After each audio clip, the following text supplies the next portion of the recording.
திருவாக்கும் செய்கருமம் கை கூட்டும் செஞ்சொல் பெருவாக்கும் வீடும் பெருக்கும் உருவாக்கும் மாதலால் வானோரும் யானை முகத்தானே காதலால் கூப்புவார் தம் கை.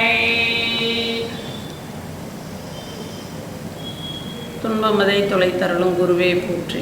ஆதீனம் அவர்களுக்கும் ஆதீன மகான்களுக்கும் எனது மனமார்ந்த வணக்கங்கள்.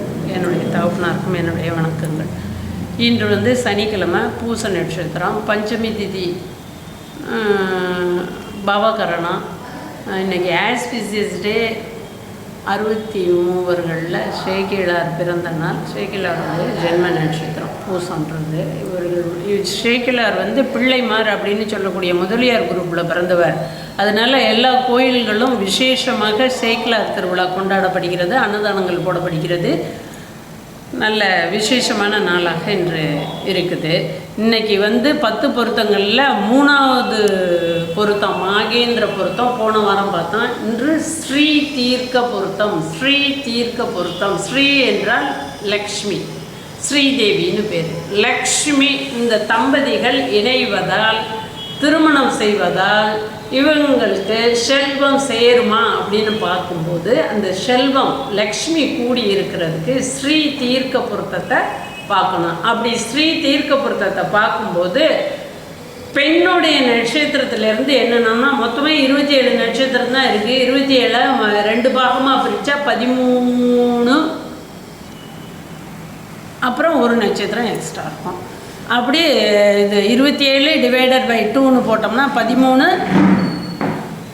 அப்படின்னு இருக்கும். 13 நட்சத்திரத்துக்கு மேலே ஆண்மகனோட ஜாதகம் இருந்தால், அதாவது பெண்ணுடைய ஜாதகத்துக்கு மாப்பிள்ளை ஜாதகத்தை இணைச்சி பார்க்கும்போது இவரோட நட்சத்திரம் 13 நட்சத்திரத்துக்கு மேலே இருந்தால் உத்தமம் அப்படின்னு பேர். உத்தமம்னா 2 பேருமே இது சமமாக லக்ஷ்மியை சேர்க்கறதில் உரிமை உடையவர்களாக இருப்பாங்க.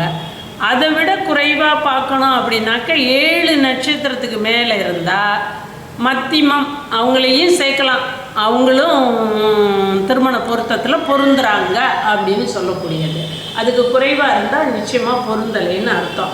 ஆனால் அடுத்தடுத்த நட்சத்திரங்களில் சில சமயங்களில் தாராபலம் பார்த்து சேர்ப்பாங்க. 2வது தாரையே அடுத்த நட்சத்திரம் அஸ்வினிக்கு பரணி பொருந்தும் தாராபலத்தில், தினபலத்தில். இந்த இதில் பார்க்கும்போது ஸ்ரீ தீர்க்க பொருத்தத்தில் அப்படி பொருத்த மாட்டாங்க.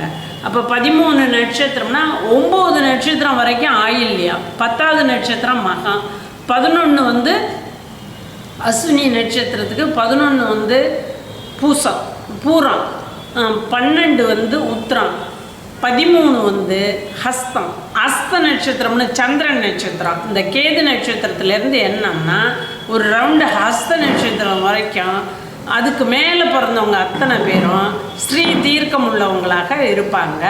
ஸ்ரீ தீர்க்க பொருத்தம் இருக்குது அப்படின்னு அர்த்தம். அப்படி பொருந்தாமல் கல்யாணம் பண்ணிட்டாக்க அந்த ஸ்ரீன்றது தாய் தகப்பன் தேடி வச்சதை சம்பாதிக்கிறது, இவங்கள் சம்பாதிக்கிறது பத்தியும் பத்தாமையும், அப்படி ஒரு மாதிரி ஃபைனான்சியலி சஃபரிங் இருக்கும். ஃபைனான்ஸ்னால் பண தேவைகள் அதிகம் இருந்துக்கிட்டே இருக்கும். அதனால் ஸ்ரீ தீர்க்க பொருத்தம் ஒவ்வொருத்தங்களுக்கும் பார்த்து கல்யாணம் பண்ணணும். அதுக்கு பெண்ணோட நட்சத்திரத்திலிருந்து தான் எண்ணி பார்க்கணும்.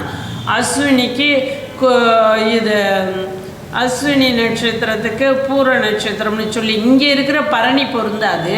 ஆனால் பூர நட்சத்திரம் பொருந்தும், 7க்கு மேலே வர்றதுனால பொருந்தும்.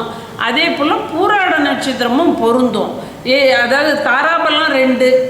அதே சமயத்தில் இந்த ஸ்ரீ தீர்க்க பொருத்தத்தில் 13 நட்சத்திரத்துக்கு அப்பாற்பட்ட சுக்கிரனுடைய நட்சத்திரம் கேது நட்சத்திரத்துக்கு பொருந்தும் அப்படின்னு ஸ்ரீ தீர்க்க பொருத்தத்தை பற்றி நம்ம இந்த மாதிரி தான் கணிக்கணும். இப்படி கணிச்சு தான் நம்ம இது பண்ணணும். ஸ்ரீ நட்சத்திரம் என்னவோ அதில் இருந்து எண்ணி மாப்பிள்ளை நட்சத்திரத்தை கண்டுபிடிச்சி அதுக்கு பொருந்துது பொருந்தலை அப்படின்னு சொல்லக்கூடிய அமைப்பு இருக்குது. அதுதான் ஸ்ரீ பொருத்தம். அடுத்தது பிராணி பொருத்தம், 5வது பொருத்தம். இந்த பிராணி பொருத்தத்துக்கு அஸ்வினி நட்சத்திரத்துக்கு பிராணி குதிரை. அஸ்வினிக்கு குதிரை. அதே சதயம் குதிரை நட்சத்திரம். ரெண்டு நட்சத்திரம் ஒரு பிராணியாக இருக்கும். அஸ்வினி ஆண் குதிரையாக இருந்தால் சதயம் பெண் குதிரையாக இருக்கும். அதே போல் பரணி நட்சத்திரம் ரேவதி நட்சத்திரம் யானை. பரணியும் ரேவதியும் யானை, கார்த்திகையும் பூசமும் ஆடு, ரோகிணியும் மிருகசீஷமும் பாம்பு, புனர்பூசமும் ஆயில்யமும் பூனை, ஹஸ்தமும் சுவாதியும் எருமை, சித்திரையும் விசாகமும் புலி, அனுஷமும் கேட்டையும் மான், திருவாதிரை மூலம் இந்த புனர்பூசமும் ஆயில்யமும் பூனை, ஹஸ்தமும் சுவாதியும் எருமை, சித்திரையும் விசாகமும் புலி, அனுஷமும் கேட்டையும் மான், திருவாதிரையும் மூலமும் நாய், மகமும் பூரமும் எலி, அவிட்டமும் பூரட்டாதியும் சிங்கம், பூராடமும் திருவோணமும் குரங்கு, உத்திரமும் உத்திரட்டாதியும் பசு, உத்திராடம் ஒரு நட்சத்திரம் தனி நட்சத்திரம், அது கீரி. இந்த ஆண் பெண் நட்சத்திரம் யோனி அப்படின்னு சொல்கிறது, அதாவது பிரைவேட் ஆர்கனுடைய பொருத்தத்தை பற்றி பேசக்கூடியது. அதாவது ஆண் பெண்களுடைய இது பாலியல் ஆர்கனுடைய பொருத்தத்தை பற்றி பேசக்கூடியது. அதனால இந்த யோனி பகையாக இருக்கக்கூடாது. எப்படி பகையாக இருக்கக்கூடாது அப்படின்னு கேட்டாக்க, யோனி பொருத்தம் இல்லை. பகையாக இருந்தால் அவை யோனி பொருத்தம் இல்லை. குதிரைக்கு எருமை பகை, யானைக்கு சிங்கம் பகை, ஆடும் குரங்கும் பகை, பாம்பும் கீரியும் பகை, பூனையும் எலியும் பகை, பசுவும் புலியும் பகை, மானும் நாயும் பகை. இங்கே நீங்கள் நல்லா பார்த்துக்கணும், குரங்கு இருக்கக்கூடிய மரத்தில் நாய் இருந்துச்சுன்னா கீழே வராது நேச்சராக. ஆனால் குரங்குக்கும் நாய்க்கும் பகை இல்லை, ஆட்டுக்கும் குரங்குக்கும் பகையாக இருக்குது. அப்படி பார்க்கும்போது குதிரையோட ஆண் குதிரை பெண் குதிரையோடு சேர்த்து பார்க்கலாம், ஆண் யானை பெண் யானையோடு சேர்த்து பார்க்கலாம். ஆண் யானை கார்த்திகை நட்சத்திரம் ஆடு, பூச நட்சத்திரம் ஆடு. இந்த ஆடும் சேர்ந்துச்சுன்னா ஆண் பெண் அப்படின்ற மாதிரி இருக்கும். ரோகிணின்றது பாம்பு, அது ஆண் பாம்பு. மிருகசீசன்றது சாரை பாம்பு. திருவாதிரைன்றது நாய். அதே போல் மூல நட்சத்திரம் நாய், திருவாதிரை ஆண் நாய், மூல நட்சத்திரம் பெண் நாய். புனர்பூசம் அப்படின்றது புனர்பூசம் பூனை, ஆயில்யம் பூனை.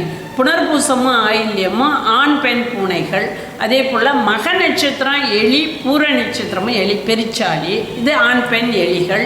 அதே போல் உத்திர நட்சத்திரம் பசு, இது உழைப்பு பசு. இது இந்த மாடை கண்ணு போட்டு பால் கறக்கிற மாதிரி இருக்காது, இது உழைப்பு பசு. பசுமாட்டிலேயே இது உழுக பயன்படுத்தக்கூடிய பசு.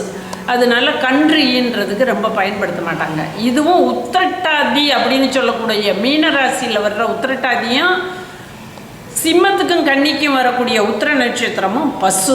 அதே போல் ஹஸ்தமும் சுவாதியும் எருமை, சித்திரையும் விசாகமும் புலி, கேட்டையும் அனுஷமும் மான். அனுஷம் ஆண்மான், கேட்ட பெண்மான். மூலமும் திருவாதிரையும் நாயின்னு சொல்லிட்டேன். அதே போல் பூராடம் குரங்கு, திருவோணம் குரங்கு. இது ஆண் குரங்கு பூராடம், திருவோணம் பெண் குரங்கு. அவிட்டம் சிங்கம், பூரட்டாதி சிங்கம். ரெண்டும் அடுத்தடுத்த நட்சத்திரம் கும்பராசிலையும்.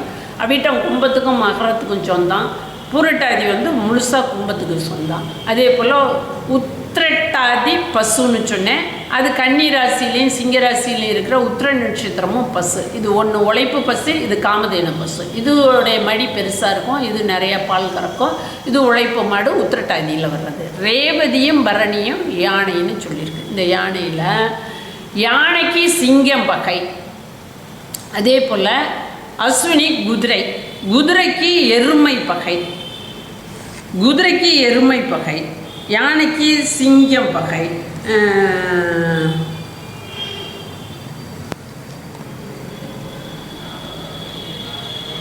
கீரி தனிச்சிருக்கு, கீரி தனிச்சிருக்கு, அவை பாம்புக்கு பகை. கீரியும் பாம்பும் பகை.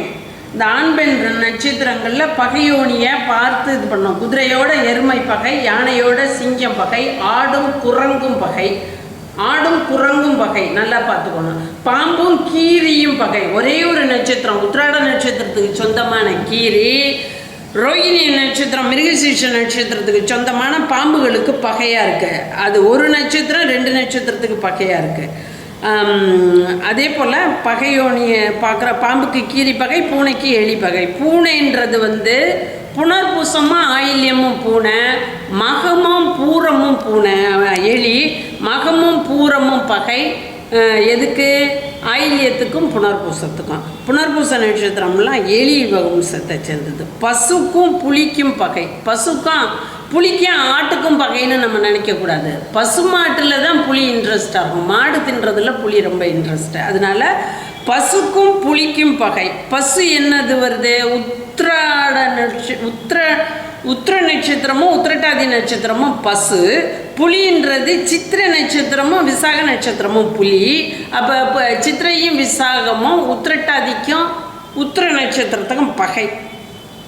நாய் வந்து திருவாதிரையும் மூலமும் நாய், கேட்டையும் அனுஷமும் மான்.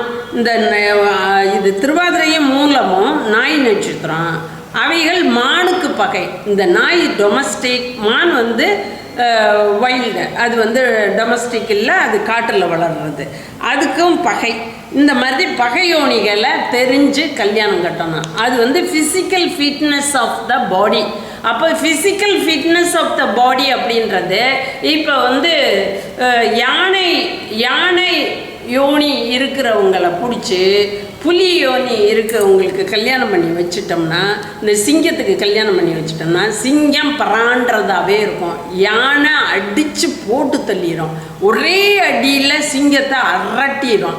ஆனால் ஹெர்பிவரஸ் யானை, இது வந்து ஃப்ளஷ் ஈட்டர் வந்து சிங்கம்.